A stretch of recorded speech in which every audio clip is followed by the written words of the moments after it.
एक घर के अंदर माँ बेटी दोनों बड़े आराम से रहा करते हैं। अब बेटी शादी योग्य हो जाती है। माँ को चिंता सताने लगती है कि बेटी की शादी कर देनी चाहिए। फिर वो अपने रिश्तेदारों से बातचीत करती है और उनसे कहती है कि मेरे पास पैसे नहीं हैं, क्या आप लोग मेरी बेटी की शादी में मदद करोगे। तो सभी रिश्तेदार यहाँ पर तैयार हो जाते हैं और कहने लगते हैं कि तू एक बार लड़का देख ले, शादी की तैयारी कर, हम पैसा दे देंगे। दोस्तों, उसके बाद ये महिला अपनी बेटी के लिए एक लड़का देख लेती है और उसके साथ उसकी शादी तय हो जाती है। जब शादी में मात्र 10 से 12 दिन बचे होते हैं, वो उन्हीं रिश्तेदारों के पास पहुंचती है और उनसे कहने लगती है कि मेरी बेटी की शादी बिल्कुल सर पर आ चुकी है, अब मुझे पैसे दे दीजिए। लेकिन यहाँ पर वो रिश्तेदारों से इस तरह से बहाना बनाते हैं, वो कहने लगते हैं कि फ़िलहाल तुम कहीं से इंतज़ाम कर लो, उसके बाद हम तुम्हें पैसे दे देंगे, फ़िलहाल हमारे पास पैसे नहीं हैं। दोस्तों, कई रिश्तेदारों के पास वो पहुंचती है,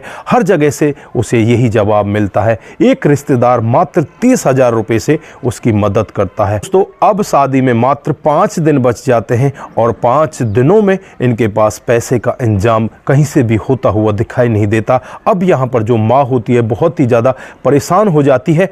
वो सोचने लगती है कि मेरी बेटी की अब शादी कैसे होगी। यहाँ पर बेटी को भी सब के बारे में पता चलता है। यहाँ पर बेटी फिर एक ऐसा निर्णय लेती है जिसकी वजह से माँ बेटी की हर जगह थू-थू होने लगती है। जो रिश्तेदार यहाँ पर पैसे देने से मना कर रहे थे, वही यहाँ आकर बीच में आग को सुलगाने लगते हैं और कहने लगते हैं इनका करैक्टर ही ऐसा है। दोस्तों, अगर आप लोग भी पूरी कहानी के बारे में जानना चाहते हैं तो वीडियो को ज़रा सा भी स्किप ना करें, लास्ट तक वीडियो को ज़रूर देखिएगा। दोस्तों, आगे बढ़ने से पहले हमारी वही रिक्वेस्ट कि जो हमारे चैनल के साथ नए हैं, कृपया करके चैनल को फॉलो कर लें, बेल आइकन को ज़रूर प्रेस करें। नमस्कार, जय हिंद। आप देख रहे हैं APH न्यूज़ राहुल रावत के साथ। तो दोस्तों, आज की जो हकीकत की घटना आप लोगों को बताने जा रहा हूँ, मध्य प्रदेश में एक ज़िला पड़ता है बालाघाट। ये बालाघाट ज़िले की हकीकत की घटना है। यहाँ पर कमला देवी नाम की एक औरत, जिसकी बेटी का नाम होता है अर्पिता अब शादी योग्य हो जाती है।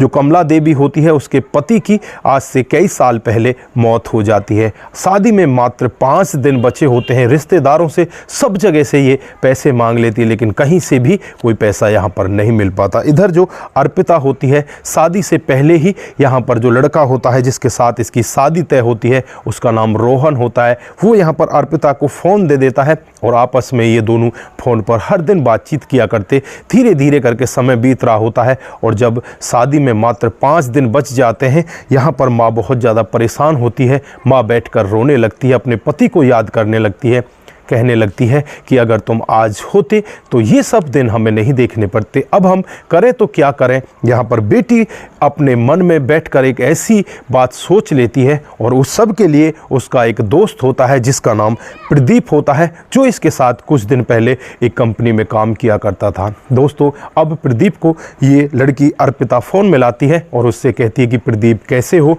तो यहाँ पर प्रदीप कहता है कि अर्पिता, मैं तो ठीक हूँ।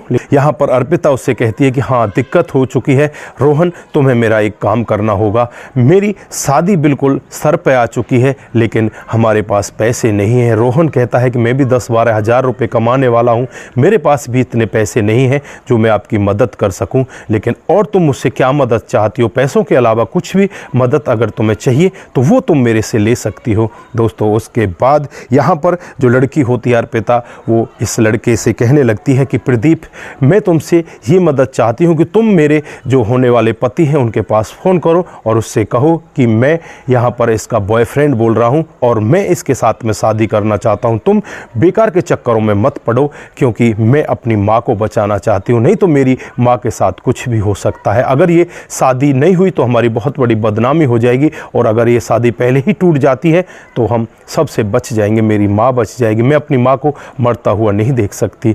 दोस्तों, यहाँ पर वो लड़की इस तरह का वाक्य कहती है। सामने जो लड़का होता है वो कहने लगता है कि अगर मान लो उस लड़के ने फिर भी कह दिया कि मैं तो उसी लड़की से शादी करूँगा, फिर क्या करोगी तुम? फिर वो लड़की कहती है कि तुम फिर उससे कहना कि वो मेरे बच्चे की माँ बनने वाली है। जो प्रदीप होता है वो यहाँ पर रोहन का नंबर ले लेता है और रोहन के पिताजी का नंबर ले लेता है। जब रोहन के पास वो फ़ोन करता है और उसे बताता है कि क्या तुम रोहन बोल रहे हो, तो यहाँ पर सामने से आवाज़ आती है कि हाँ, मैं रोहन बोल रहा हूँ। तो यहाँ पर ये कहता है कि मैं प्रदीप बोल रहा हूँ और मैं तुम्हारी होने वाली पत्नी का बॉयफ्रेंड हूँ, उसके साथ मेरा रिलेशन है, मैं उसके साथ बहुत दिनों से हूँ और इसी तरह से हमारा प्यार चल रहा है, मैं उसके साथ शादी करना चाहता हूँ, तू ऐसी लड़की के साथ शादी मत कर, तभी तेरे लिए भलाई होगी। तो यहाँ पर जो रोहन होता है वो कहता है कि तू क्यों पागल हो रहा है, उसने तो आज तक तेरा जिक्र भी नहीं किया, वो तुझे भुला चुकी है, तू फालतू में ही बकवास कर रहा है, तेरा ऐसा उसके साथ कोई रिश्ता नहीं है।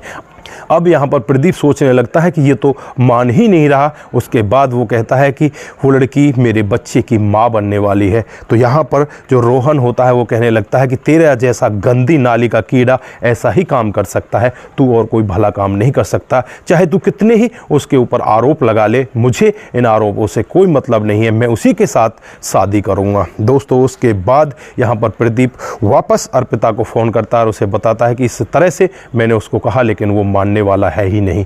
उसके बाद अर्पिता कहती है कि तुम इसके पापा को फ़ोन करो और उसे ये सब बताओ। उसके बाद प्रदीप यहाँ पर रोहन के पापा को फ़ोन करता है। जब रोहन के पापा ये पूरा मामला सुनते हैं तो एकदम से भड़क जाते हैं और तुरंत ही वो आपस में जो वहाँ लेडीज़ होती हैं उन सबको बता देते हैं कि इस तरह की तो वो लड़की है, उसके तो पहले ही अवैध संबंध है, वो किसी दूसरे व्यक्ति के बच्चे की माँ बनने वाली है, ऐसी बहू को क्या हम अपने घर पर लेकर आएंगे। दोस्तों यहाँ पर रोहन उनसे कहता है कि ये किसी गलत लड़के का अफवाह है, तुम इन बातों में मत पड़ो। लेकिन यहाँ पर पिता और जो उसकी माँ होती है सभी लोग इकट्ठा हो जाते हैं और वो कहने लगते हैं कि हम ऐसी लड़की के साथ शादी नहीं कर सकते। दोस्तों यहाँ पर जो रोहन के पिता होते हैं वो कमला देवी के पास फ़ोन करते हैं और उनसे कह देते हैं कि तुम्हारी लड़की का जब इस तरह से चक्कर था तो तुमने हमारे बेटे के साथ उसकी शादी क्यों तय की, तुम्हें ऐसा नहीं करना चाहिए था। दोस्तों यहाँ पर कमला देवी कुछ नहीं कहती, बस वो रोती रहती है। और जो यहाँ पर रोहन के पिता होते हैं वो कह देते हैं कि हम इस शादी से अब इनकार करते हैं, हम इस शादी को नहीं करना चाहते। दोस्तों उसके बाद अर्पिता यहाँ पर अपनी माँ को संभालती है और माँ से कहती है कि माँ, मैंने ही ये सब किया है क्योंकि मैं तुम्हें यहाँ पर बचाना चाहती थी, क्योंकि मुझे लग रहा था कि अगर यहाँ पर पैसे का इंतजाम नहीं हुआ तो मेरी माँ के साथ कुछ गलत हो सकता है। दोस्तों माँ यहाँ पर बैठकर रोने लगती है और अब वो रिश्तेदार आगे आने लगते हैं जब उन्हें पता चलता है कि इस तरह से इसकी शादी टूट चुकी है। जो लोग यहाँ पर पहले कह रहे थे कि हम लोग तुम्हें शादी में सहारा देंगे, पैसे देंगे, वही लोग अब आगे बढ़कर ये बात कहने लगते हैं कि हमें तो पता था कि ये लड़की और इसकी माँ का बहुत बुरा करैक्टर है, इसलिए हम लोगों ने पैसे नहीं दिए, हमें यही पता था कि ये लोग बहुत ही गलत हैं, अगर हम पैसे दे देते तो हमारे पैसे भी फंस जाते। अब ये माँ बेटी दोनों बैठकर रोने लगती हैं। इधर जो रोहन होता है वो अपने मन ही मन सोचने लगता है कि पता नहीं, मेरे से तो अर्पिता ने कभी कुछ ऐसा कहा नहीं, लेकिन आज वो ऐसा कैसे कर सकती है। अब यहाँ पर रोहन के दिमाग में कुछ और ही चलने लगता है। वो नज़दीकी पुलिस स्टेशन में पहुँच जाता है और पुलिस वालों को पूरा वाक्य बताता है कि इस तरह से एक लड़का है जिसका नाम ये है, ये उसका नंबर है, उसने मेरे को इस तरह से कहा है। दोस्तों तुरंत ही पुलिस बिना कुछ देरी किए हुए प्रदीप के पास पहुंच जाती है और जब प्रदीप से बातचीत करती है तो प्रदीप यहां पर रिकॉर्डिंग को सुना देता है जो यहां पर प्रदीप और अर्पिता की आपस में बातचीत हुई थी, वो किस तरह से अपनी मां को बचाना चाहती है, सब के लिए वो ये काम प्रदीप से करा रही है। दोस्तों जब यहां पर रोहन के पिता और उसकी माँ ये पूरा वाक्य सुनते हैं तो वो भी सोच में पड़ जाते हैं कि ये लड़की अपनी माँ को बचाने के लिए कितना बड़ा कदम उठा गई है। दोस्तों यहाँ पर पुलिस वाला भी उनसे कहता है कि इससे बेहतर कोई हो ही नहीं सकता, ये लड़की तुम्हारे घर के लिए बहुत ही बेहतर है और ये जो लड़का है, इस लड़की का दोस्त, इसने भी बहुत ही ज़्यादा आगे बढ़कर कदम उठाया है। दोस्तों उसके बाद जो रोहन होता है वो प्रदीप से कहने लगता है कि भाई तुम्हारा बहुत बहुत धन्यवाद, तुम जैसा दोस्त होना चाहिए। यहाँ पर प्रदीप भी रोहन से कहने लगता है कि तुम जैसा पति भी होना चाहिए जो इतनी बातें सुनने के बाद भी अपनी उसी पत्नी को अपनाना चाहता है जिसके बारे में मैंने तुम्हें इतना गलत बताया।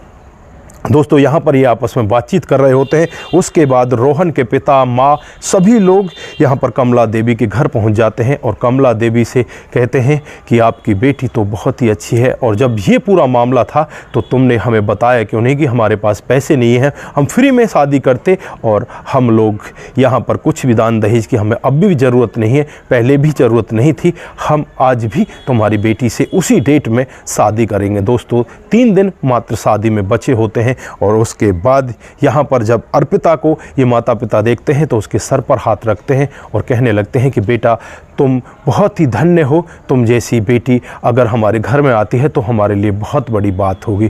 दोस्तों उसके बाद इन दोनों लड़के लड़की की बड़े ही आराम से धूमधाम से शादी होती है और यहाँ पर जो खर्चा होता है पूरा का पूरा ससुराल पक्ष उठाता है। लड़के के घर वाले पूरे खर्चे को उठाते हैं और फिर इन दोनों की शादी हो जाती है। साल 2021 में इन दोनों की शादी हुई थी और आज 2024 आ चुका है। इनका जीवन बड़े अच्छे से कट रहा है। दोस्तों ये थी आज की हकीकत की कहानी। तो यहाँ पर आप लोग क्या कहना चाहते हैं? जो रिश्तेदार यहाँ पर उस औरत को ये कह रहे थे कि हम तेरी बेटी की शादी में मदद करेंगे और वही रिश्तेदार अपना हाथ वहाँ पर उस समय खींच लेते हैं जब उसे बहुत ज़्यादा पैसों की ज़रूरत होती है और उसके बाद जब उसकी इज्जत उछलने पर आ जाती है तो यहाँ पर वही रिश्तेदार सबसे आगे बढ़कर ये कहते हैं कि हमें तो पहले ही पता था कि इन दोनों माँ बेटियों का करैक्टर कैसा है। दोस्तों उसके करैक्टर के बारे में बातचीत करने लगते हैं।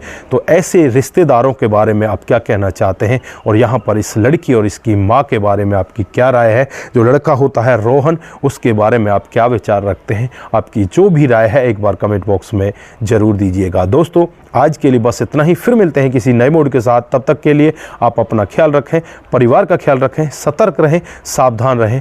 नमस्कार, जय हिंद,